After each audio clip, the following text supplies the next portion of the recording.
Welcome back to the morning show here on Arise News. Thank you for staying with us.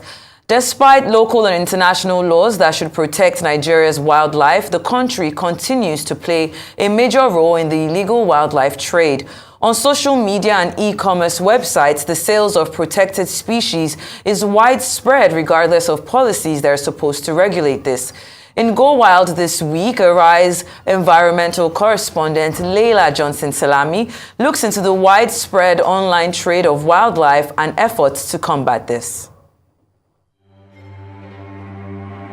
Nigeria plays a significant role in the illegal wildlife trade, both as a source and transit hub. Due to porous borders and weak law enforcement, the country has become a hotspot for wildlife trafficking. While the government has taken steps to enforce laws and curb international trade in recent years, the online market remains largely unregulated. The sales of protected species through e-commerce websites and social media platforms continue unabated.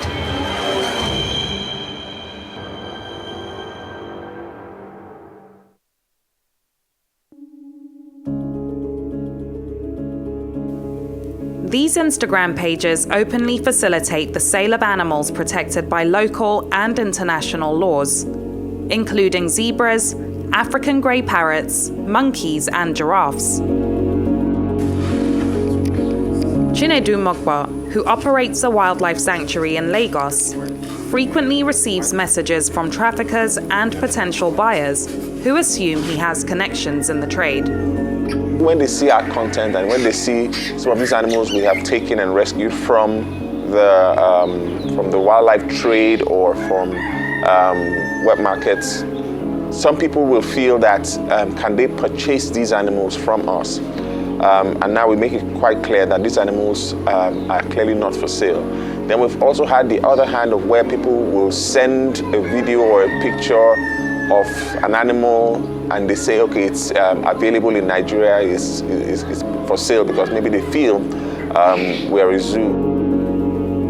On Instagram, the platform has implemented policies that prohibit the sale of live animals between individuals, although physical stores may still be allowed to conduct such sales. However, despite these policies, the illegal activities of poaching and trading endangered species continue to persist. Julia Roncon is an environmental crime analyst working with the Global Initiative Against Transnational Organized Crime. I think in general there is not enough education and awareness about the problem of illegal wildlife trafficking, and in this social media have a big impact because they are the ones sharing information. Sometimes they have policy and terms that explain the problem, that even offer way of flagging out. Sometimes these terms and policies, they are not upfront, so they are very difficult for people who are just there for a couple of minutes to know that what they are actually seeing is part of a problem. Dr. Excellence Akeredolu, a senior lecturer in the Department of Zoology at the University of Lagos, highlights the crucial role of government intervention in compelling social media platforms to adhere to wildlife laws. Number one, the government should force the social media operators to comply with the wildlife rules. The federal government should also work hand in hand and also support and encourage social influencers to discourage people from the attitude of exploiting wildlife on internet or through the social media. Wildlife trafficking is also common on e-commerce websites in Nigeria. On Gigi.ng, one of the country's largest online marketplaces, the open sale of protected species is prevalent. In 2022, we attempted to contact the company for clarification on this matter, but unfortunately received no response. A recent report by the Wildlife Trade Monitoring Network, Traffic, uncovered 145 online advertisements on Gigi, featuring protected and endangered species. These advertisements accounted for approximately 34% of all observed online advertisements across 5 African countries. Dennis Mahongol, Traffic's Director for Central Africa, provides further context on these findings. We found that CITES-listed wildlife species are advertised for sale in Nigeria. The Gigi.ng platform is acting as a facilitator to illegal wildlife trade. The growing rate of internet use presents an unlimited opportunity for traffickers to trade, and Nigeria will have the greatest impact since a larger number of adverts are found on Nigerian platforms compared to other Central African countries we monitor. In early June 2023, we followed up with Gigi, and this time received a response from CEO Anton Wolianski. He stated that the company would initiate a thorough internal investigation to review all relevant listings in light of this report. Throughout June, we closely monitored the platform and conducted another check closer to the report's release. Unfortunately, endangered species such as monkeys and African grey parrots were still available for sale. We provided the Gigi CEO with several links as evidence, which then became inactive. However, even with these concerns raised, a final check conducted before the report's release indicated that the sale of certain endangered species was still ongoing. Already in 2021, we found some ads for grey parrot on Gigi, and we tried to reach out regarding this issue, although we didn't receive an answer. I would say some action that the company itself can take are, for example, strengthening the content moderation. So, for example, the way that they are able to identify the illegal ads on their platform, and how to flag this material. Again, identified seller, so they can provide this information to law authority, but they can also make sure that these people are banned from their platform and they won't repeat the same type of action. Nigeria's national wildlife laws should be updated to include specific regulations and requirements for online sales. Nonetheless, Nigeria does have laws against the exportation of protected animals, and enforcement has become more robust, resulting in a higher number of reported interceptions in recent years. Given how pervasive this problem is, experts say that online platforms should collaborate with wildlife experts to develop policies that ensure sellers and buyers are knowledgeable about international and national wildlife regulations pertaining to the sale of protected species. In terms of actions, we can propose to them to block adverts and join the global coalition to end wildlife trafficking online, to adopt a clear policy against the adverts, and to create prompts and messages that educate users on their policy against illegal wildlife trade. To combat the prevalence of wildlife trafficking online, the Global Initiative Against Transnational Organized Crime is currently developing a global monitoring system that will be implemented in regions where wildlife trafficking is widespread. The unrestricted sale of endangered species perpetuates an already uncontrollable illegal trade. Therefore, it is imperative to acknowledge the significance of the online aspect of this issue, especially for Nigeria, a prominent hub for wildlife trafficking in Africa. To effectively address this crisis, Nigeria cannot afford to ignore the online dimension any longer. Taking decisive action in the online space is vital and demonstrates the country's genuine commitment to tackling this problem. Leila Johnson-Salami, Arise News.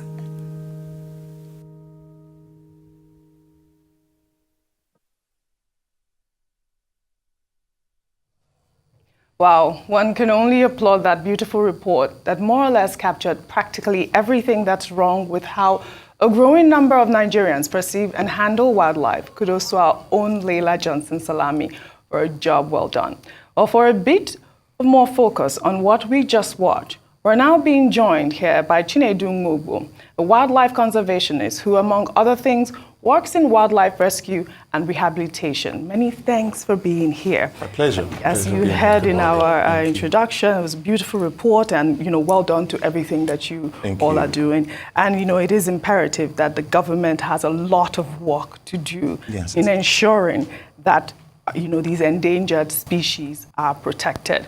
But I was shocked when I saw that the e-commerce trading for wildlife animals is still going. If I could go on Gigi right now, I typed parrots, and here you have 169 ads in Nigeria for parrots. Where do we go from here? And that's just Gigi alone. Yeah. I mean, we have several e-commerce websites that do portray or do sell these endangered species. And it's not just about the e-commerce ones. There are some that never get to the e-commerce, but it's still being traded on other kind of platforms, other social media platforms, WhatsApp, Facebook, Instagram. All right, all these constitute to the menace, especially when we are looking at our wildlife. And to be very, very for us to really look at it, these animals are actually being harvested from the Nigerian forest, they're taken from our biodiversity, and they are either being shipped out to other countries, neighboring countries, or basically now they're being dissipated into different homes all across the country. In Nigeria, the last one of the reports I think Leila did earlier, which talked about the lions and how we have very few, about 50 lions, but it will shock you that the number of lions in personal homes is more than the number of lions in the country. No way. As in the wild. Personal homes in Nigeria. Yes. In Nigeria? Yes, we have seen reports. It's been on the news many times where lions have been picked up from people's homes as a result of people who have made reports that there's a lion there, and it's going to just imagine if it got out at any given point in time. But if we are to be very, very frank, we see these things. People, there's a certain person who has a lion's den in his estate. So these are the things that that are affecting our biodiversity here in Nigeria. Okay, I'm interested in the law part of this, but looking at the beautiful presentation by Leila, is this a question of infraction or an outright crime? I believe it will be the latter. If it is it that our laws, especially the wildlife protection laws of the federal government, didn't envisage that a time will come when e-commerce will take over and there won't be legislation to curtail them? Where do we stand? How do stakeholders like you, take recourse in the law? For example, against Gigi, against other people, that are trading in this illegally. So I'll look at this in different ways, but I'll approach it from this angle. When we talk about the laws that protect wildlife in Nigeria, it's really one of the most challenging things we, especially within this space, have worked in this space, have seen. Really, the law has been, looking at it, some of these laws are very, very much outdated. And even when updated, it is still not strong enough to deter people from engaging in these crimes. Now, that's the strength of the law. Now, is the law enforced? That's the next thing. Who knows about this law? Does it get down to the grassroots level where the local policemen, are they aware of these laws? And are they able to ensure that these things are being enforced? Okay, we are looking at the ones that are happening online. There was even right now on the streets, I'm sure you see it, sea turtles, manatees being sold on the streets, policemen are around there, and nothing's happening to curtail that. So yes, the crime has been happening since the law was basically put in place. Right now we still have open markets that still sell these animals. So why are we disturbing those on the online space when the markets are still allowed to thrive? So these things still show how weak the laws have been enforced, and therefore imagine us going to meet someone like Gigi. Okay, let me go and meet the person in the market. Why are you selling this product? It's against the law. Excuse me, what? Which law? What law? Whose laws? Yeah. We've been doing this for the past 30 years and nobody has disturbed us. Who are you to come and tell us this? So, I mean, it's really a complicated... If you don't test the law, there won't be an improvement on the law. Yes, so you see, we have to, we've talked about this, we've raised awareness. Many years these things have been going on. We've put it out there in the media, so many things. But yes, I'm happy now that, the customs, they're doing a great job. The seizures are happening. Other international agencies are working with the Nigerian government. Traffic is there. And other, even wildlife justice, also they're here doing quite a lot of work to ensure that working with Nigeria, we're able to still protect as much as possible our wildlife here in Nigeria. And this is what we are hoping that will be improved on. Okay, recently there was an arrest made and there was a sentence carried out for people who perpetrated some wildlife crimes. And yes, these are the things we want to see, but it has to escalate and has to be very consistent. And the laws also have to be very, very strong enough so that it will deter as many people from perpetrating this crime. Consequences, serious consequences. But then apart from that, we also need to kind of look at the mental state of the people that are even purchasing these things. So I have a double-edged question for you. First off, in your opinion, can you share what the potential longer-term consequences are for Nigeria's biodiversity and ecosystem if the illegal online and even offline trade continues to exist? And what message or advice do you have for individuals who may unknowingly contribute to this illegal wildlife trade by purchasing these wildlife products online or offline, and how they can make more informed choices? Okay, so for the long-term problems, I mean, we've already started to see. A few years ago, we celebrated recently the vulture awareness about vultures. And a few years ago, if many of you, those of you who lived in parts of Lagos, down in the east, even in the north, you would notice that whenever there's a kill or whatsoever, vultures were very prevalent.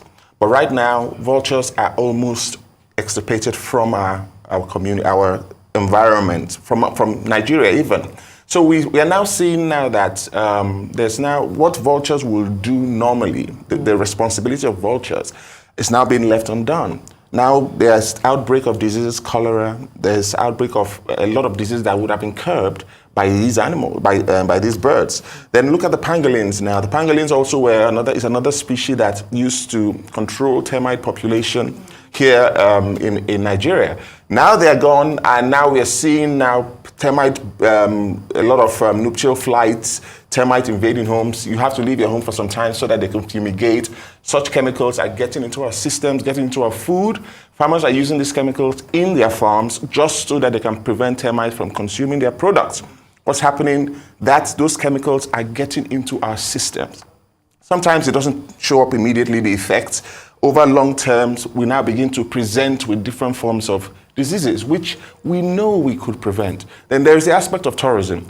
A lot of people here in Nigeria, we have a small sanctuary, and a lot of people in Nigeria want to, let me take my kids to a place where they can actually see these animals, because these are the things that should be normal for children growing up. They should learn these things in school. But now because there is nowhere you can even go and still see these animals even thriving. And these are the problems. We're losing out on our tourism. The tourism industry will completely collapse. We have species here in Nigeria that are just uniquely found here and no other place anywhere else in the world. But we are not preserving that. And at the long run, imagine what's going to be, what we're going to talk about our tourism industry.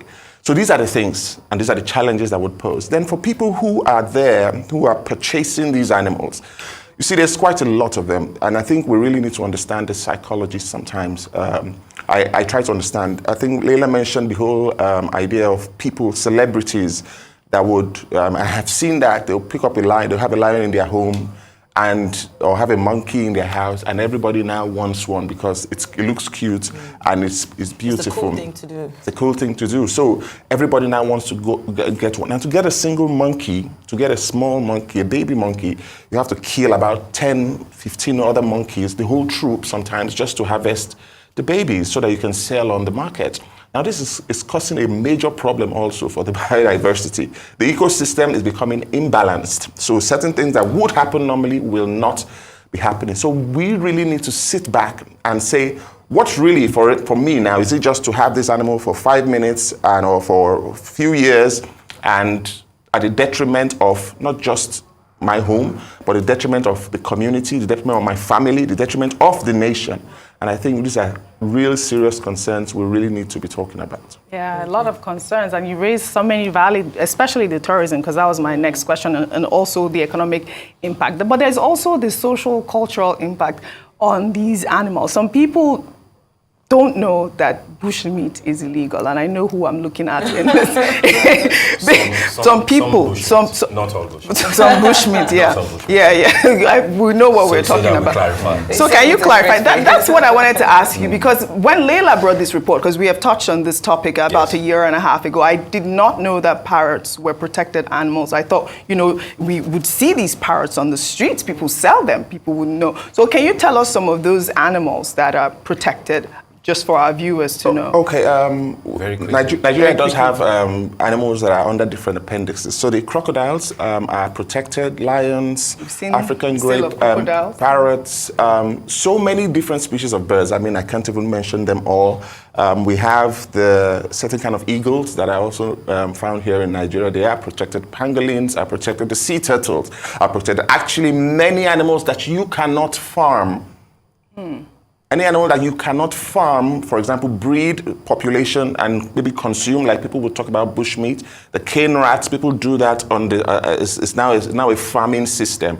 Now those are animals that you can consume, and as bushmeat, and it's fine because they're least concerned and they can be bred as food. The cane rats. Yeah, the cane rats, the grass cutters, many people call them. Yes. He was frowning on. That's what I was talking about. Yes, I mean that's fine. That's fine. I mean, so the cane rats are fine. Oh, they're fine I've been. Can you not eat the grass cutters? I don't eat grass cutters. I'm just saying for those who do. So these are. But any other animal that we know, for example, vultures also. You might think people eat vultures, but they don't. That's another aspect that you would come to much later, that you see that vultures are not being killed for food, but they are being killed for the traditional uses. Now, a vulture might lay 1 egg or 2 eggs in a space of 3 years. Now, if you keep killing them, how do you expect the population of vultures to grow? So these are the things and that's why they are protected the way they are. All right. Right, just, I know we've run out of time, but just a quick one. I know that for social media and, online things, Facebook, Twitter, all of them will bring you down if there's a complaint, about you, even for copyright matters. Now, there are laws, at least on paper, protecting, about diversity, wildlife, and everything. Can some of these e-commerce websites be reported and a kind of movement, done against them? I'm sure that social media platforms will bring them down if, this is what they do abroad. Yes, I mean, it's definitely true. But it's funny how it works here in Nigeria. It's really funny how it works. There was somebody who was accused of kicking a cat. A few years, a footballer. Yeah, and you see how it became a huge problem, a major issue. So putting things on social media that show animal abuse, animal killing, blood. I mean, but it's still there. We can see these things, especially when it's happening here in Nigeria.